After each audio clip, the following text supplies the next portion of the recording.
Kita harus yakin seyakin-yakinnya bahwa kita ini ciptaan Allah dan kita diciptakan untuk mengabdi kepada Allah. Gitu sajalah ya. Perkara tetek bengek misalkan rezeki dan sebagainya itu tidak akan kemana-mana. Kalau kita mengabdi kepada Allah dengan benar, itu udah pasti ketemu kita tuh dengan apa yang Allah janjikan dan jaminkan untuk kita. Jadi sebetulnya tidak usah terlalu ribet dengan duniawi ini ya.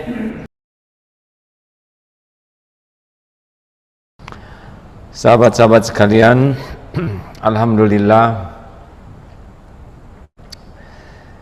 mengapa kita harus mengawali segalanya dengan ilmu terpenting, yaitu mengenal Allah. Karena kalau kita tidak mengenal Allah, kita tidak mengerti apapun tentang kehidupan ini. Tidak mengenal Allah berarti kita tidak tahu siapa diri kita. Tidak mengenal Allah berarti kita tidak tahu mau apa kita hidup, apa tujuan hidup, kenapa kita hidup, kita tidak mengerti. Kalau kita tidak mengenal Allah, kita tidak tahu yang namanya ikhlas. Paling juga berusaha tulus. Kita juga tidak akan menikmati syukur, sabar, tawakal. Itu hanya bisa dinikmati oleh orang-orang yang yakin ke Allah. Sholat khusyuk juga tidak bisa kalau tidak mengenal Allah. Paling khusyuknya kebacaan saja.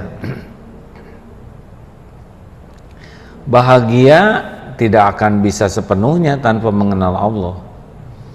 Tidak ada kebahagiaan hakiki, paling bahagia yang ya kulitnya saja. Maka belajar Islam, belajar fikih itu sangat penting. Tetapi kalau tidak didasari dengan ilmu tauhid, ilmu mengenal Allah, sangat besar kemungkinan akan jadi sumber pertentangan saja terus, sumber pertengkaran. Jadi karena tidak tumbuh keikhlasan dan tidak tumbuh rahmatan lil alamin.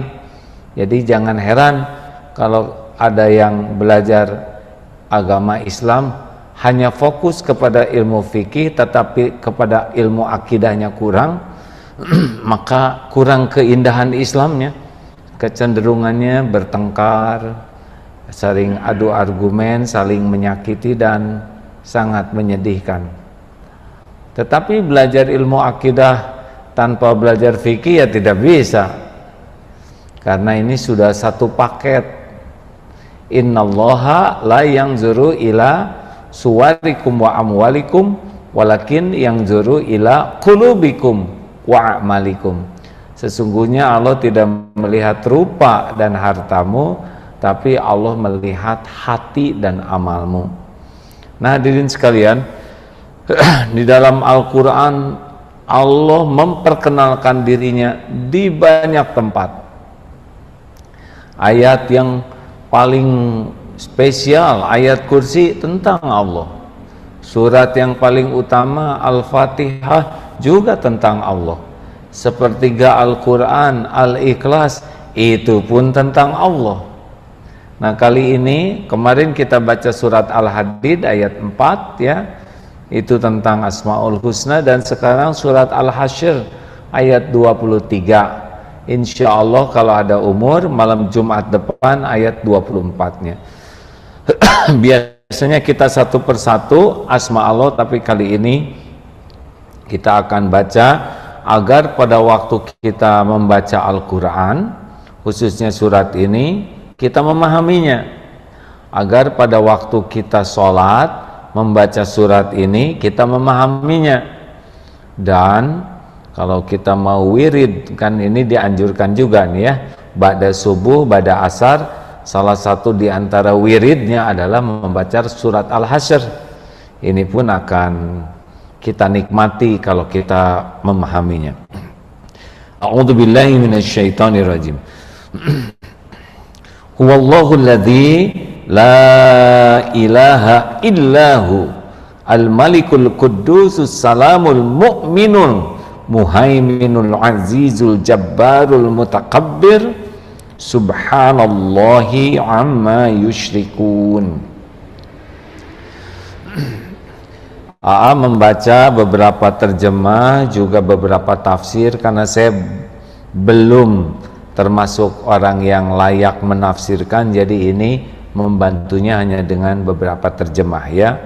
Huwallahu alladzi la ilaha illahu, dialah Allah, huwallah, dialah Allah alladzi ya, yang tiada ilah selain dia.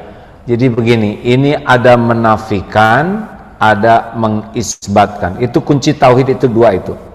Yang pertama menghilangkan, menafikan, tiada Tuhan yang berhak diibadahi dengan benar selain Dia, Allah. Jadi kan tauhid itu ada tauhid rububiyah. Siapa pencipta? Allah. Bisa tuh. Orang musyrikin juga bisa menyebut Allah. Siapa yang menciptakan? Allah. Tetapi ketika tauhid uluhiyah yang diibadahi, nah togut, ada berhala-berhala lain. Jadi untuk tauhid rububiyah, yang menciptakan, yang menghidupkan, yang mengurus, bisa itu menemukan Tuhannya. Tetapi ketika beribadah, nah ada yang ke pohon, ada yang ke patung, ada yang kemana-mana nih. Nah di dalam Islam tidak cukup pengakuan Allah Maha Pencipta, tapi ini tiada yang berhak diibadahi dengan benar selain Allah. Jadi segala sesuatu selain Allah itu makhluk. Jadi kalau tidak ada Tuhan-Tuhan yang lain yang seperti bagaimana Islam menegaskan ketuhanannya. Kalau sudah menyerupai makhluk ya tidak lagi Tuhan ya. Kalau sudah Tuhan itu harus tidak serupa dengan makhluknya. Laisa kamislihi syai'un. Dari nama saja Allah itu ya, kalau saya dapat pelajarannya itu hanya sebagian saja bisa tetap berkaitan kepada Allah. Ini para ahli itu ya, kita harus yakin seyakin-yakinnya bahwa kita ini ciptaan Allah dan kita diciptakan untuk mengabdi kepada Allah. Gitu sajalah ya. Perkara tetek bengek misalkan rezeki dan sebagainya itu tidak akan kemana-mana. Kalau kita mengabdi kepada Allah dengan benar, itu udah pasti ketemu kita tuh dengan apa yang Allah janjikan dan jaminkan untuk kita. Jadi sebetulnya tidak usah terlalu ribet dengan duniawi ini ya. Kita memang bekerja dengan sungguh-sungguh, tapi kita bekerja tuh untuk ibadah, bukan untuk nyari uang. Halo? Kalau kita niatnya ibadah, lurus, niatnya benar, caranya benar, itu tidak akan kemana-mana tuh rezeki kita tuh. Apa yang untuk kita pasti sampai. Tidak akan tertukar, tidak akan meleset, tidak akan telat, tidak akan ada yang bisa menghalangi, tidak ada yang bisa mencegah, tidak ada yang bisa menolak. Karena kita udah memenuhi apa yang diperintahkan, ya udah terjaminlah kita. Ini serius hadirin. Seperti kita misalkan punya yang bantu-bantu di rumah. Nah yang bantu-bantu ini pol aja. Dia nggak mikirin gaji, nggak mikirkan apa yang mau diberikan, karena yakin ini majikannya ini orang baik, kaya, tidak pernah zalim. Beritahu saja apa yang harus saya lakukan, diberitahu apa yang diperintahkan dan dilarang yang jangan dilakukan. Pola aja. Mungkin nggak dikasih makan? Nggak mungkin. Kalau nggak dikasih makan, dia nggak bisa bekerja. Mungkinkah dia tidak dikasih penutup aurat? Nggak mungkin. Kalau nggak, dia nggak akan bisa bekerja dengan baik. Jadi kita tidak usah risau dengan apapun yang Allah janjikan dan jamin. Yang kita risaukan justru kita nggak bener nih niat dan caranya. Halo, lebih enak kan begitu? Kan? Karena saya lihat ada beberapa wajah pensiunan di sini yang selalu mikirin rezeki. Aneh.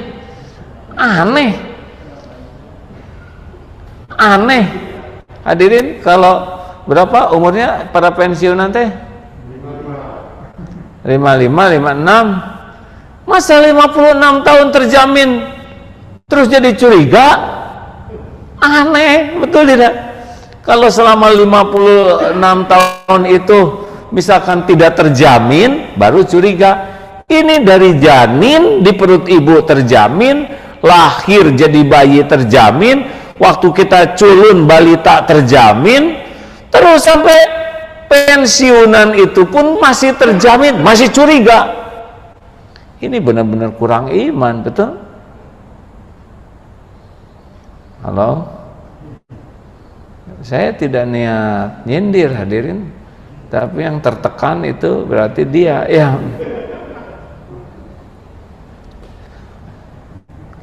Alhamdulillah umur saya sedikit lagi 60 tahun kalau hitungan Masehi ini.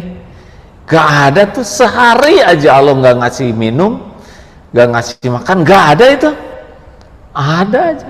Jadi bagaimana mungkin kita curiga kepada janji jaminan Allah, sedang selama ini aja kita terjamin. Nah, yang membuat kita jadi stres itu karena kurang yakin ke Allahnya. Aneh ya. Sambil stres sambil punya tabungan, punya mobil, punya rumah, tapi curiga terus ke Allah. Padahal teman-temannya udah mulai pada meninggal ya. Lanjut.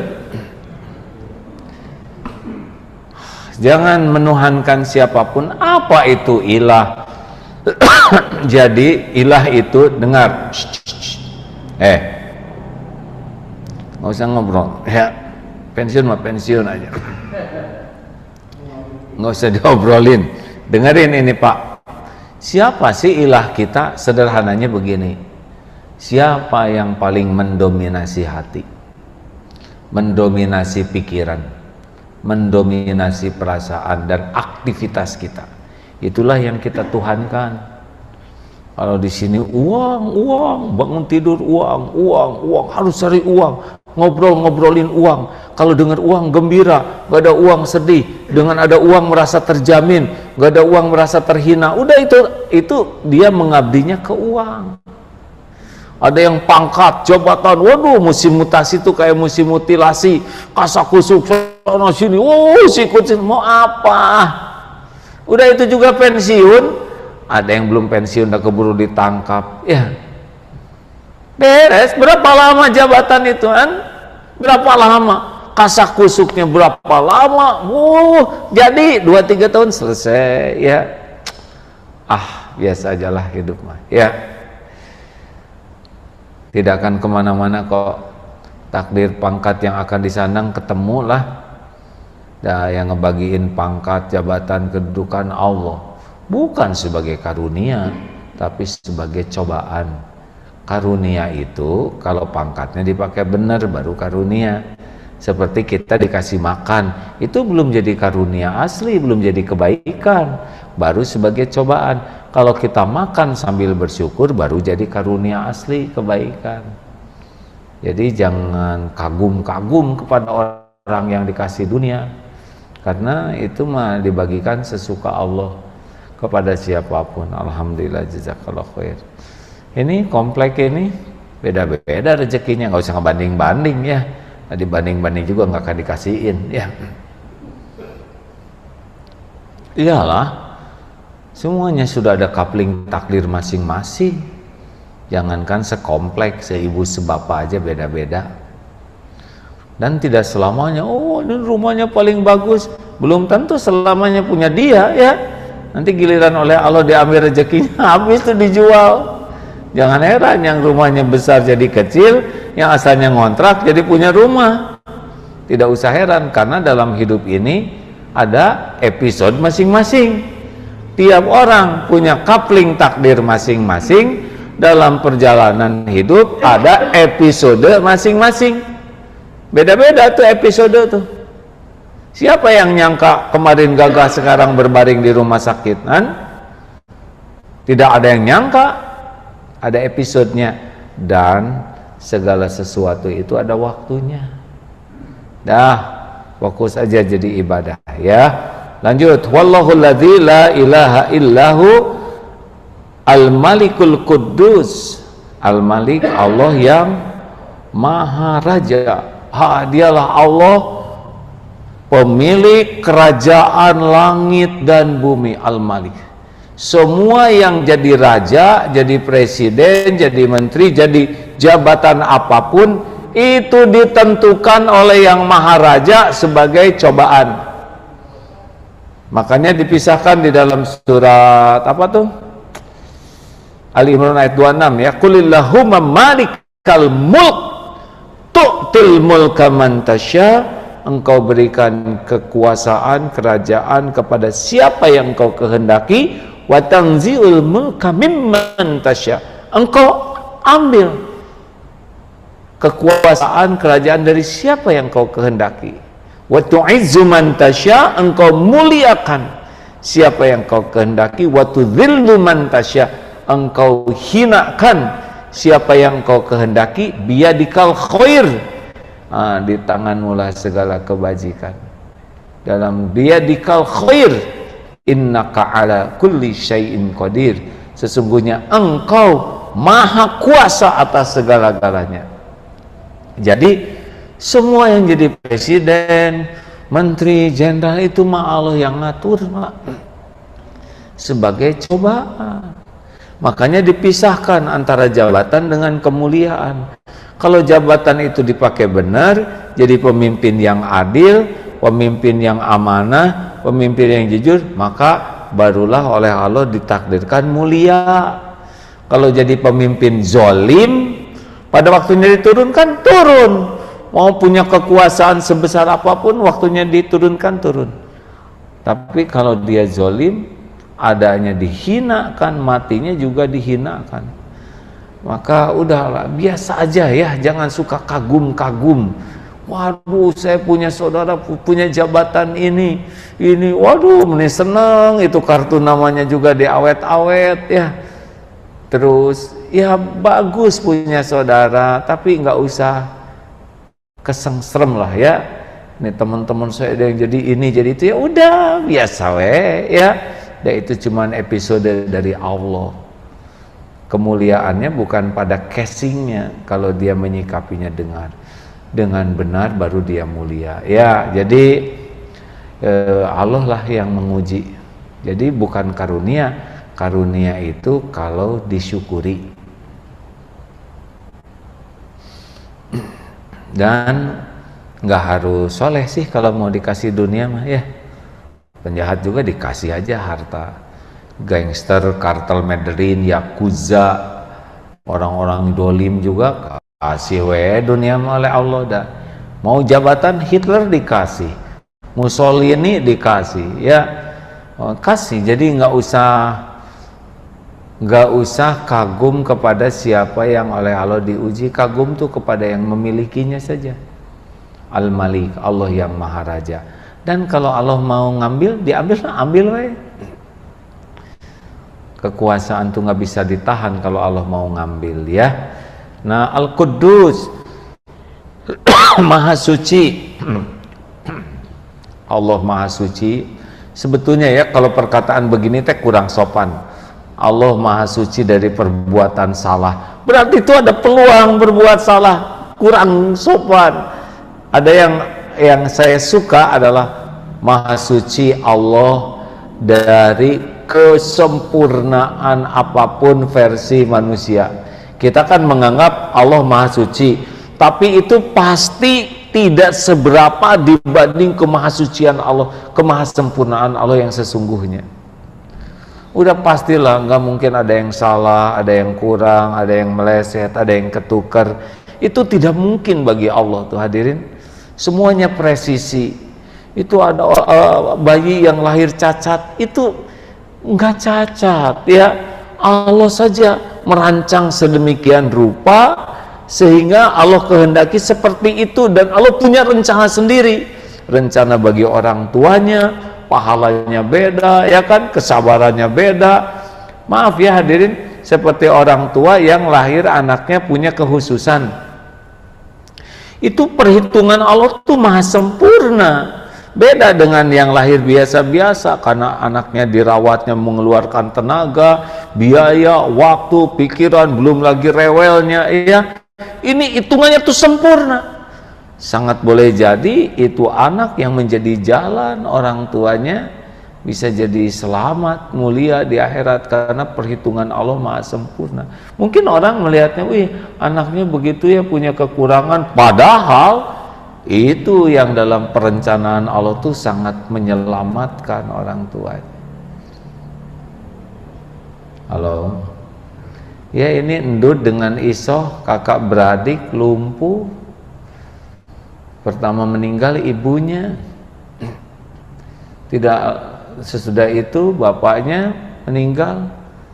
Ini dua-duanya 40 tahunan nih nggak bisa bangun, tetap tuh rezekinya ada, tetap berteduh. Ya seharusnya melihat kebesaran Allah dari semua ini. Nah begitulah hadirin, ketika Nabi Yunus dimasukkan ke dalam laut sehingga 3 kegelapan, gelapnya malam, kemudian masuk ke dalam gelapnya lautan dan dimakan oleh ikan besar, masuk dalam gelapnya perut ikan.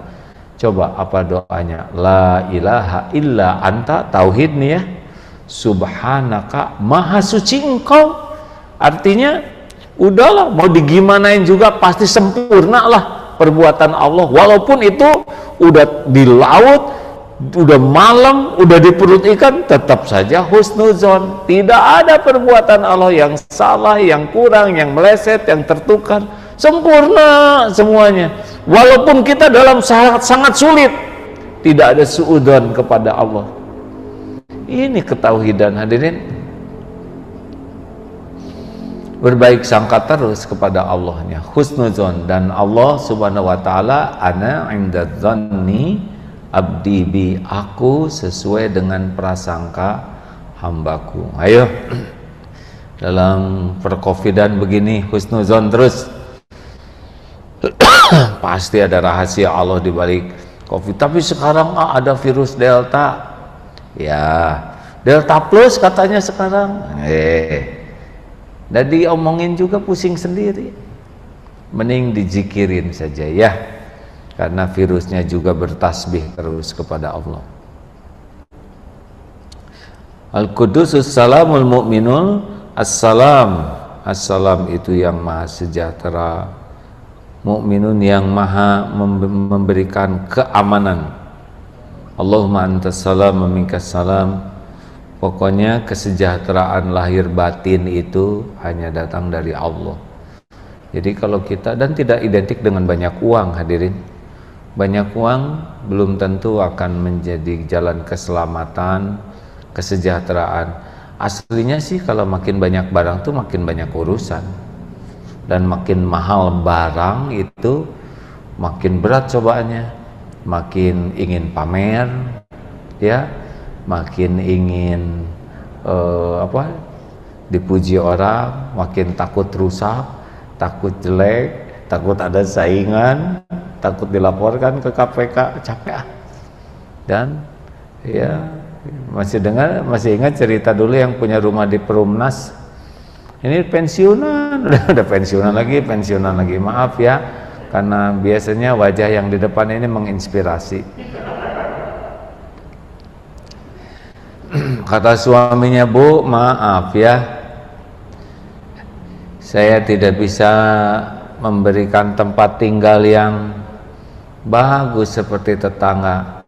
Tetangga rumahnya bagus-bagus semua, cuma rumah kita yang original, asli itu Perumnas ya, tipe 36 yang tidak ada tambahan apapun. Kata istrinya, alhamdulillah Pak, nikmat mana lagi yang mau didustakan? Orang mah kebanyakan gak punya rumah, ngontrak, ada yang di tempat tenda, di pengungsian. Kita alhamdulillah. Iya, tapi Bu, rumahnya sederhana. Alhamdulillah Pak, ini teh yang terbaik dari Allah. Belum tentu hati kita selamat kalau kita diberi yang bagus. Dengan sederhana ini susah sombongnya. Apa yang mau disombongin?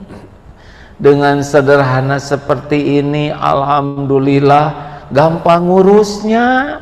Ngepel juga set beres.